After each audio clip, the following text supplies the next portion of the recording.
right. So let's finish up. We're up to on Beis Amud Aleph in Masechta Moed Koton. And we have to finish up the Gemara. The Gemara was trying to find out who is the author of the Mishnah. We're talking about what kind of work is one permitted to do on Chol HaMoed.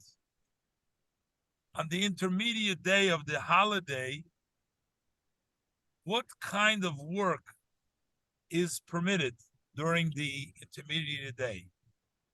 So the Mishnah said,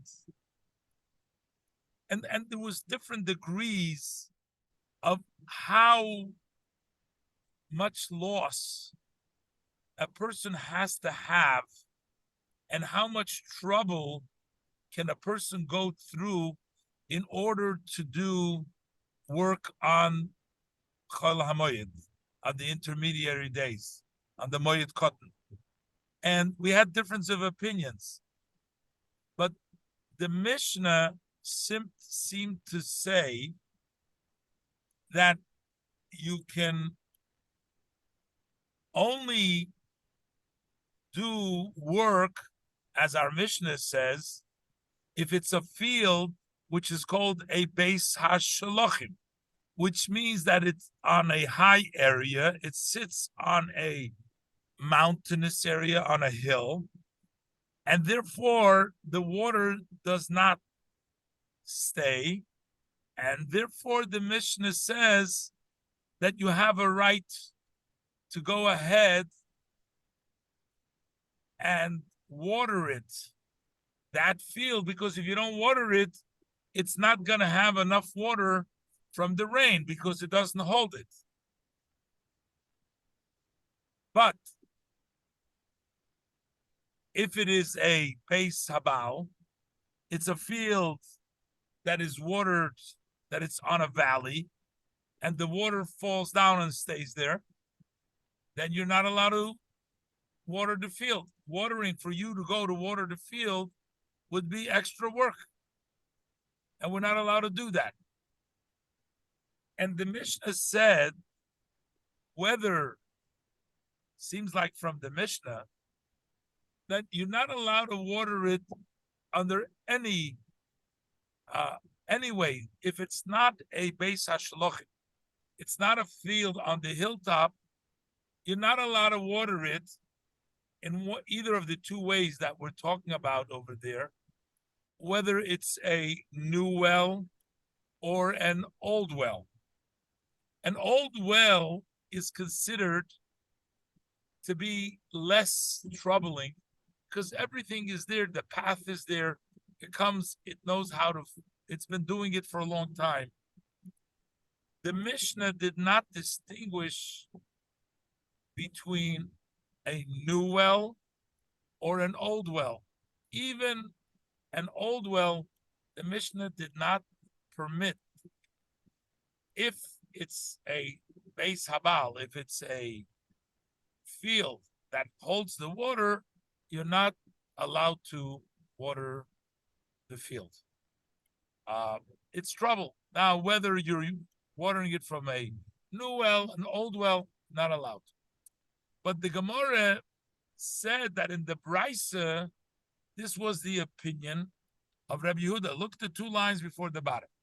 So the Gemara, in Rabbi Yehuda's words, we don't know that he will say that you can't water a Beis Habal, a field on the valley.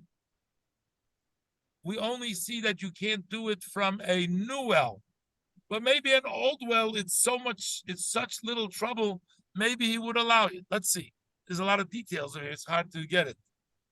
Dilma, how do you know from the Brisa that Rabbi Yehuda, that we quoted the Brisa, will also say that an old well you're not allowed to water, a Beis Habal field which is on in the valley. How do you know that? Dilma, perhaps Atkan Leko Amar Rabbi Yehuda, Beis Hashalochin Ein, Beis Habal Loi. Perhaps Rabbi Yehuda only said that you can water the Beis Hashalochim and not the Beis Habal. You can only water the field on the hill and not the field in the valley.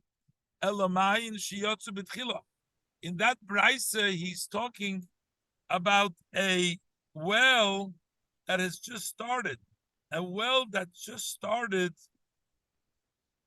that's more complicated. We'll turn to side B. Why is that more complicated? What happened over here? Oh. Why? The Gemara says, Dilma osi li'in puli. A new well may come to fall down, which means it's not yet, the well has not yet have its path. There's no direction. It's not going to be proper. And you might go and work very hard. That's why Rabbi Yehuda doesn't allow you to use a new well to water a Beis Habal. But maybe to water from a old well, maybe Rabbi Yehuda will allow it. So we don't have any Tana to support our Mishnah, which says that even from a well that has an old well, you also are not allowed to water a Beis Habal. Let's look at Rashi. Dilma osila anpuli, because an old, a new well, we worry about it more, it might fall. And therefore that will take a lot of trouble to water from there. Avol mimayon. I'm doing the Rashi. Avol mimayin shelo yotzo b'tchilo. But if you have a well, which is not its first time that it came out, it's been there. Maybe afilu Beis Habal nami shori Rabbi Yehuda. Even if it was a Beis Habal, if it was a field in the valley, maybe Rabbi Yehuda would permit that as well. And our Mishnah, however, says, no, either way, we're not allowed to, whether it's a new well, an old well, a Beis Habal, a field in the valley, you're not allowed to at all. So that means that Rabbi Yehuda doesn't really support our Mishnah. We don't see that he supports our Mishnah. Umasnisin de Koton, but our Mishnah that says, Nami mimayin shelo yotzu b'tchila, that even if it's a well that is not just first come out, it's been functioning different before, it says, Beis hashluchin ein, Beis Habal lo, you can only use this to water the field which is on the top of the hill, but not in the Beis Habal which is in the valley. Lav Rabbi Yehuda, maybe it doesn't, so it's not Rabbi Yehuda. So basically, what the Gemara is asking, you are trying to pin that the Mishnah's opinion is Rabbi Yehuda, but you don't really have evidence that Rabbi Yehuda goes like the Mishnah. Our Mishnah does not allow, whether it's a newly discovered well or it's an old well. He does not allow to water at all a Beis Habal, a field in the valley. But Rabbi Yehuda specifically talks, when he doesn't allow it, he specifically talks about a new well. You're not allowed to use it for the valley. But what about if it's an old well? Maybe you are allowed to. So how could we say that our Mishnah goes like Rabbi Yehuda? And let's see further the Avol mayin shelo yotzo b'tchila. But when we're explaining Rabbi Yehuda, when we're dealing about a well that has not just now come out, the lo yosi li'in puli over there, we don't have to worry. It's not going to come to fall. It's been there forever. Afilu Beis Habal nami. Maybe Rabbi Yehuda will allow you even a Beis Habal. Okay, so the Gemara says, well, Gemara gives you sort of an answer. Well, there's nobody else that our Mishnah fits with from the other rabbis that are quoted in that brisa. So we don't really have a choice. I mean, you're pushing to say, well, maybe Rabbi Yehuda distinguishes between a new well and not a new well. But if you're going to say that, we don't have any other Tana in that brisa that we can go according. So therefore, we're going to say that Rabbi Yehuda is not going to make a distinction between a well that has just come out or a well that has been there. And in both cases, he's not going to allow, just like the Mishnah doesn't allow in both cases, to water a field in the valley. Let's look at the Gemara. In Cain, the Gemara answers in that case, if you're going to make that distinction about that there's a difference between a new well and an old well, masnisin anman termayu. Who are you going to put the Mishnah? Then you have a problem. We don't have anybody to go the Mishnah. Rashi explains. The only one is Elul Rabbi Yehuda. You can only go according to Rabbi Yehuda. Rashi explains. Im Kain masnisin aman termayu. So who are we going to say that goes like the Mishnah? Loi Rabbi Elazar ben Yaakov. It cannot go like Rabbi Elazar ben Yaakov. Kide Amoran, as the Gemara has said before. The Gemara said before that it can't go like Rabbi Elazar ben Yaakov because we don't find, as the Gemara said, because we don't find that he asers a tircha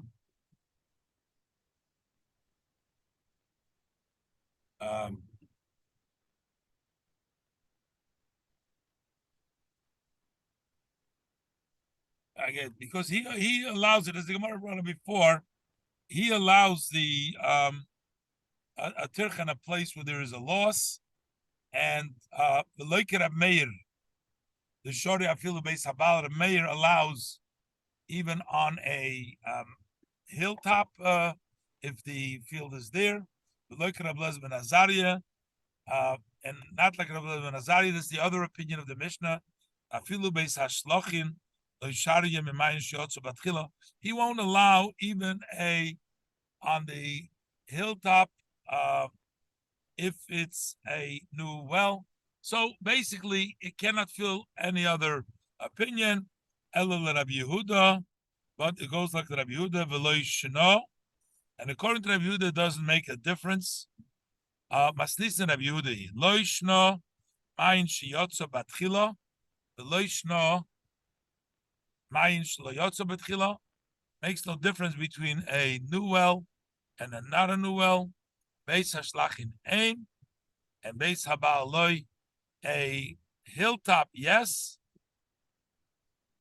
and a beis habal, no, in both cases. So even though we don't have evidence, the question becomes: so if Rabbi Yehuda holds that it doesn't make a difference between the Mayon when it came out in the beginning or not, why does he not then say either way? So why does he specifically say a Mayin sheyotza b'tchila? B'haydi katoni Mayin sheyotza b'tchila. So why does he say you're allowed to when it came out, that you're not allowed to when it came out in the beginning? Because he allows, we're saying now, even if it's not a new Mayan, it's an old Mayan. So why does the Brisa write a Mayan sheyotza b'tchila? And the Gemara says, Lo yidicha koichet de Rabbi Meir, to tell you the strength of Rabbi Meir, that Rabbi Meir will allow, even if it's a new Mayan, Lo yidicha koichet de Rabbi Meir, afilu mimayin sheyotza b'tchila shori, afilu lebeis habal, he allows in everything. Even a beis habal, even if it's a new Mayan, that's why it says, but Rabbi Yehuda will not allow, not a mine shiyotza b'tchila, and not a mine that was there, only for a base hashlochim and not for a base habal. Afilu mayin hayotza b'tchila, mashkin mimenu afilu stay habal. That is the opinion of Reb Meir, that you can even make a base habal with a mayin shiyotza b'tchila. But according to Rav Yehuda, they're both the same, and only a base, according to the only a base hashlochim can you water from either mayon, and you cannot water either mayon if it's a base habal, and Rabbi Yehuda is the author of our Mishnah. Anyways, I know it's a little complicated, it's complex over here, especially it follows yesterday's, last week's Gemara. So let's go to the next piece. This is a new piece of Gemara. Now, here, we're talking, the Gemara is sidetracking over here to a little bit of a different topic over here. But we're talking about a field, we're talking about working the field, and we'll talk a little bit about what are you allowed to do on the seventh year. We learned in our Mishnah, we'll talk about. So the Gemara sidetracks over here, brings down an Itmar, brings down a memory over here. Now, we know on Shabbos, there is 39 malachas. Those are the main categories of malachas. One is not allowed to do one of 39 works on Shabbos. Now, what happens is, if you do any of these 39 malachas, and they also have derivatives, so then, depending on what you did, if you did it accidentally, then you bring a korban for an atonement. If you did it intentionally,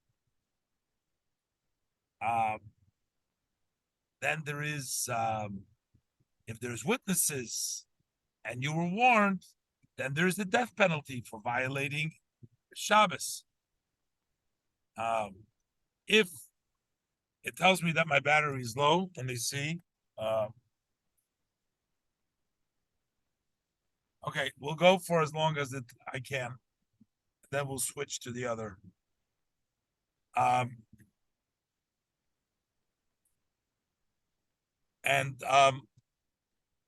So the key is, before you can actually do the penalty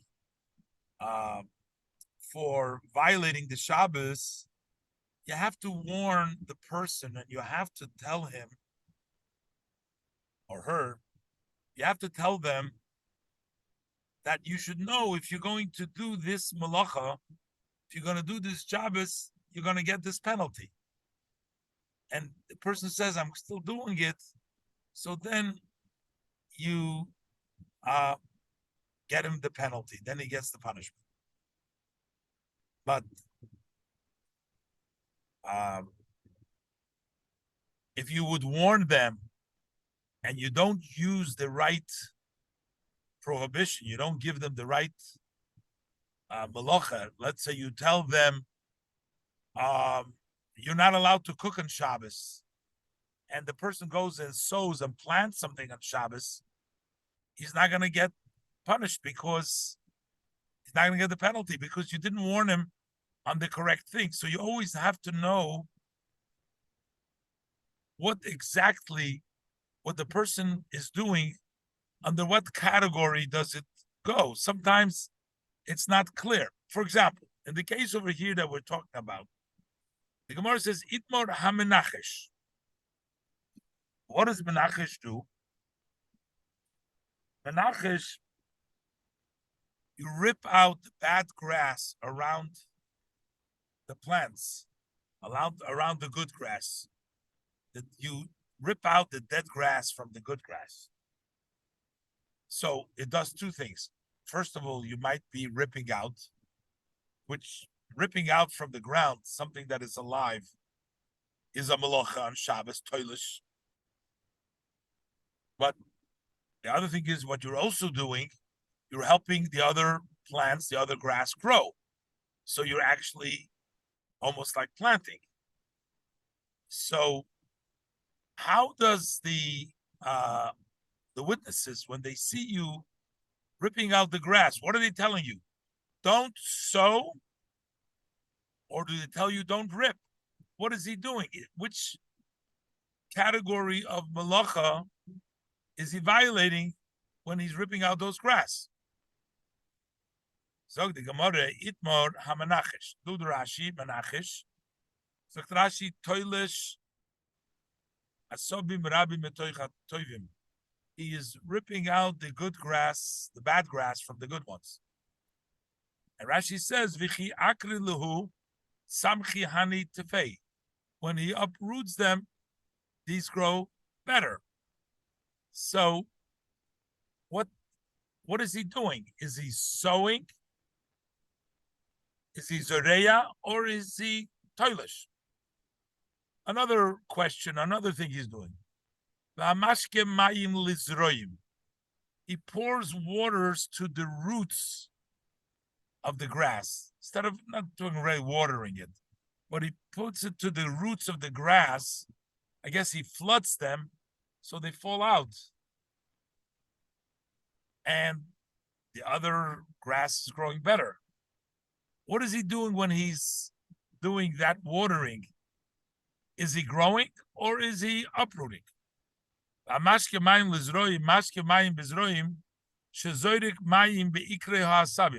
He is throwing water on the roots of the grass. B'Shabbos, he's doing it on Shabbos. And the question is,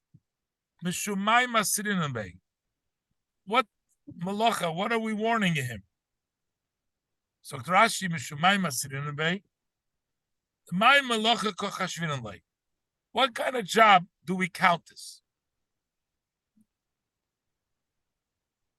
So he says the vatai koitzer lechashvinan. Okay, so he says he's not cutting.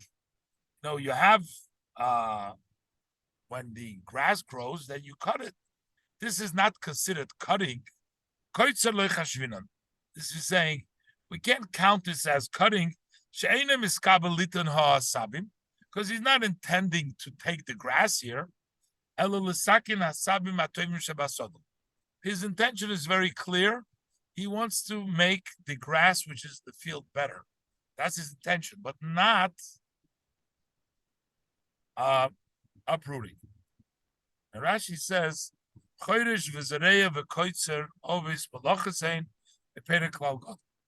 the plowing